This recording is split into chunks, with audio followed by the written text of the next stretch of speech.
안녕하세요, 여러분. 혹시 이런 생각 해보셨어요?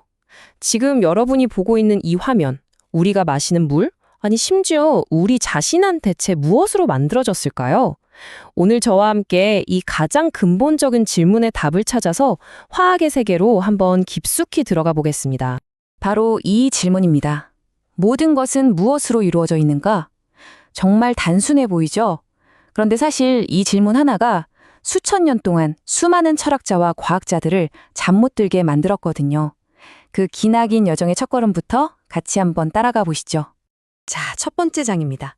고대의 철학에서 출발해서 현대 과학으로 넘어오는 그야말로 생각의 거대한 혁명에 대한 이야기예요. 아주 오래전 고대 그리스의 철학자 아리스토텔레스는 이 세상이 흙, 공기, 불, 물 이렇게 딱 네 가지로 이루어져 있다고 생각했어요. 꽤 그럴듯하고 아름다운 이론이었죠. 하지만 여기엔 결정적인 한계가 있었는데 바로 실험이 아니라 순전히 머릿속 생각만으로 만들어낸 이론이었다는 겁니다.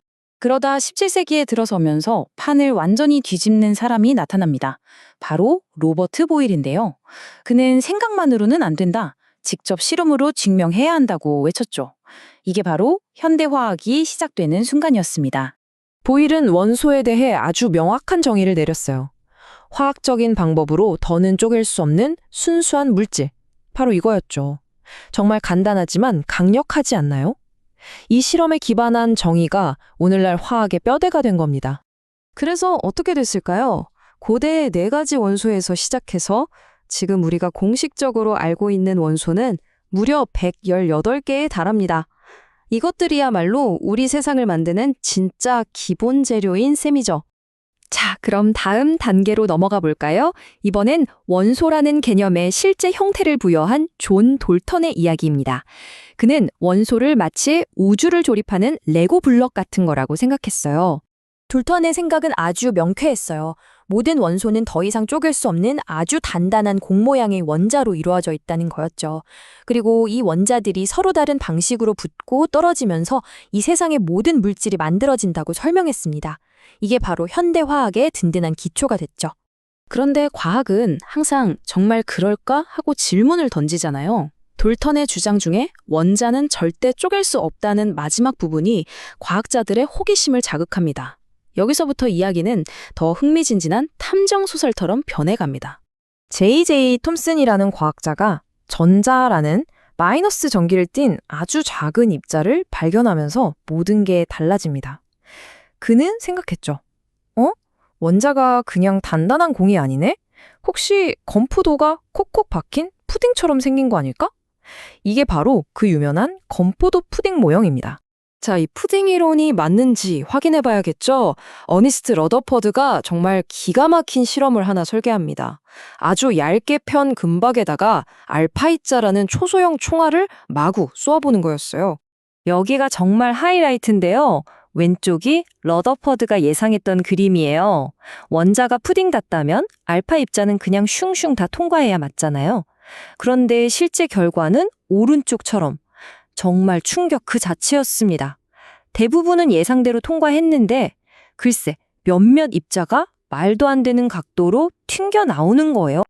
이 말도 안 되는 결과에서 러더퍼드는 엄청난 사실을 깨닫습니다. 원자는 속이 꽉 찬 푸딩 같은 게 아니라 대부분이 텅 빈 공간이었던 거예요. 그리고 그 한가운데에 아주 작지만 엄청나게 단단하고 무거운 플러스 전하를 띤 원자핵이 있다는 걸 발견한 거죠. 이걸로 드디어 원자의 진짜 모습이 완성됩니다.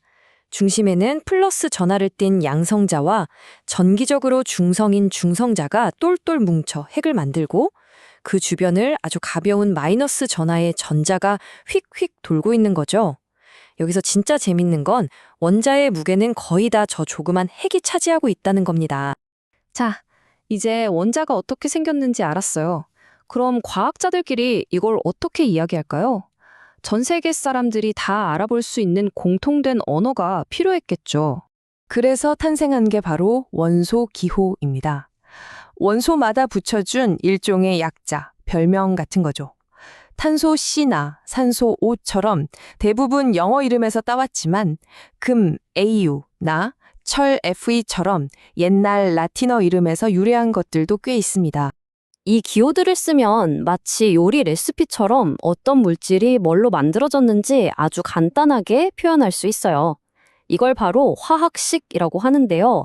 예를 들어 우리가 매일 마시는 물은 수소 H 원자 2개랑 산소 O 원자 하나가 만난 거니까 간단하게 H2O라고 적으면 끝. 정말 편하죠? 그런데 말이죠. 같은 원소라고 해서 전부 다 똑같이 생긴 건 아니에요. 약간씩 다른 버전이 있거든요. 이걸 동위 원소라고 하는데, 같은 종류의 아이스크림인데 토핑이 조금 다른 맛 정도로 생각하시면 쉬울 것 같아요. 여기 소듐을 한번 보세요. 모든 소듐 원자는 양성자를 11개 가지고 있어요. 이게 바로 소듐의 정체성이죠. 그런데 어떤 소듐은 중성자가 12개고 또 다른 소듐은 13개를 가질 수 있습니다. 이렇게 양성자 수는 똑같은데 중성자 수가 다른 관계, 이걸 바로 동위원소라고 부르는 겁니다. 그리고 원자는 전자를 잃거나 더 얻어서 전기를 띠는 입자가 되기도 합니다. 이걸 이온이라고 부르는데요. 화학 반응에서 이 이온들이 아주 중요한 역할을 한답니다. 자, 지금까지 우리가 알아본 이 모든 조각들을 한번 쫙 모아볼 시간입니다. 그리고 화학의 세계를 여는 가장 강력한 마스터피를 소개해 드릴게요. 바로 이겁니다. 주기율표. 지금까지 우리가 이야기한 118개의 모든 원소들을 그 원자 구조에 따라 아주 체계적으로 정리해 놓은 뭐랄까 화학 세계의 궁극의 치트시트라고 할 수 있죠. 화학을 공부한다면 이건 정말 보물지도나 다름없습니다. 결국 오늘 우리가 살펴본 이 개념들이 그냥 책 속에만 있는 게 아니에요.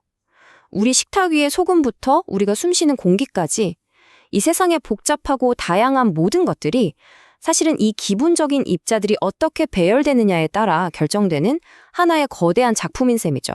고대의 4원소에서 시작해서 원자 내부의 아주 작은 세계까지 정말 긴 여행을 함께 했네요. 하지만 인류의 탐구는 여기서 절대 멈추지 않을 겁니다. 우리가 아직 발견하지 못한 또 다른 근본적인 진실은 과연 무엇일까요? 이 질문을 여러분께 남기면서 오늘 이야기를 마치겠습니다.